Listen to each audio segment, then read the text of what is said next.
Hi,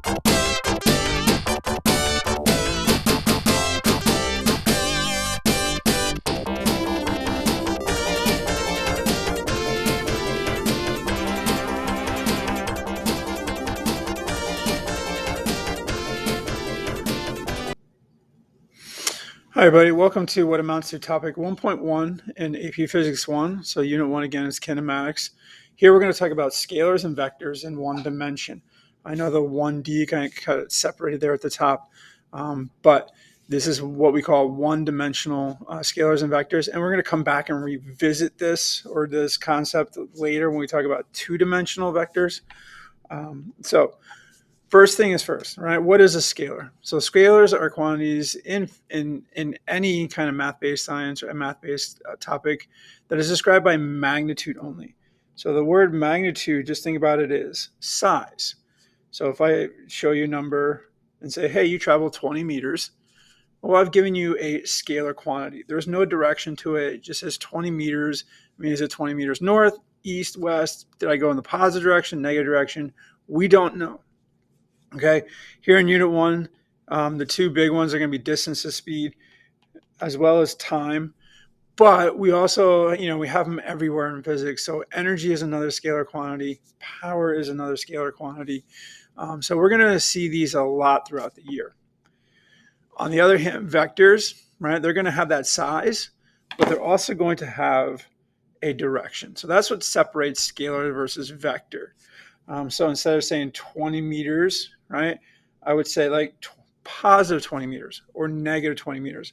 Or I would say 20 meters to the north, 20 meters, at an angle at 35 degrees. Okay.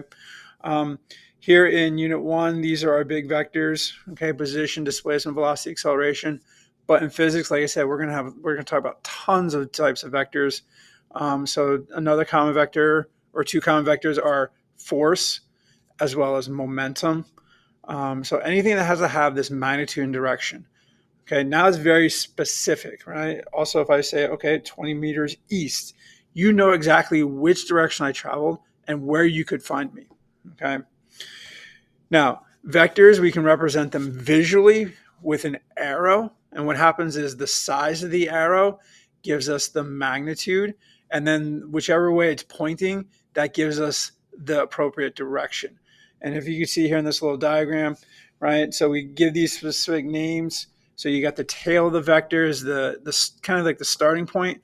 The head of the vector is the ending point. But the size of the arrow, again, is the magnitude. And whichever way it points, that is our direction. Now, symbolically, vectors are notated with an arrow above the symbol for that quantity. So here, when we talk about one-dimensional motion, if you just simply write a subscript, that's just as well, right? So if I'm talking about velocity, so I put a little arrow over my V. But because we're talking about one-dimensional motion, right, we can kind of just say that, hey, we can just write like Vx. Or if we're talking about two-dimensional motion, we can write like Vx or Vy. That's going to help us remember which direction that particular vector is talking about.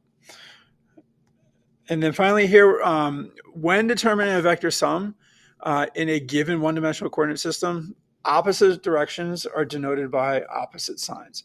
So way to think about a vector sum, it's how we add or subtract vectors. Now, I know it's weird when we say sum for subtraction, but something to note is that when you add vectors, so if I want to do A plus B, right, to get C in return, I can simply write this as also as A minus B, right? That would also equal C. But what happens is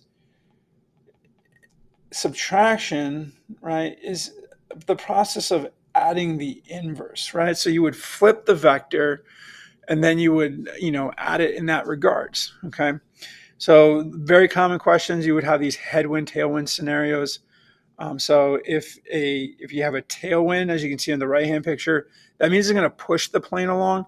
And if you have a headwind, it's going to kind of bring it, it's going to slow it down. So common experience as I'm filming this, where the Olympics are going on in Paris. So that's why track records, right? They have to talk about their wind aided or not, right? So a wind aided world record means that um, the athlete was pushed by the wind, and there's an allowable value that you can have. Okay, that it would still be a good world record if it's not, like if it's now if you have a headwind, right, you're fine because if you break that record in a headwind, of course you should deserve that record. But with a tailwind, that means you're getting pushed along. So there is an allowable. I don't know exactly what the allowable is for track, but there is an allowable wind aided push that you would still have a world record. Okay, so now let's look at an example problem using this. Now these, as you can see, they will tend to be simple, right, in this regards, right? So all we're really going to do is we're going to add or subtract based on what we're given. All right, so here we have two pilots flying across country, starting on opposite ends of the country. One of the pilots experiences a headwind of 15 knots, which is about 17 miles per hour, while the other one experiences a tailwind, right, of 15 knots. So in still air, both planes will have a max speed of 500 knots, which is about 580 miles per hour. If the flight length is 3,000 nautical miles, which is about 3,500 miles. Now, I converted these and rounded them. So how long will each of their flights take? And how much sooner will the one arrive before the other in hours and minutes? Okay. So for one thing, in AP physics, we don't tend to use like miles per hour or knots. We use meters per second. But simple enough, right? Speed is distance over time. If you were in a math class, it was the DRT problems. So we're going to solve this for T. It's going to be D over R. And that will allow us to calculate how long it took each one of them to get that 3,500 miles. And then we can just convert, subtract them, convert to minutes. So for plane one, okay, we're going to do 3,500 divided by, now we have to be careful because they can travel 580 miles per hour sorry, I'm going to grab a calculator. Find one. So they can do, if it's still air, it's 580 miles per hour. But because they have a headwind, that's going to subtract the 17 miles per hour. So they're actually, essentially, their effective speed would be 563 miles per hour. So 3,500 divided by 563. So that tells us it takes 6.21 hours, right? Okay. Now plane two, they're going to get pushed along because they have a tailwind. So they're still going to travel at 3,500 miles, but now they're going to have a speed of 597, right? Because they're getting pushed. So 3,500 divided by 597, that's going to give us 5.86 hours, right? And so that's part of the question. So that's how long it took them. Now, how much sooner will plane two will arrive? So we would subtract these.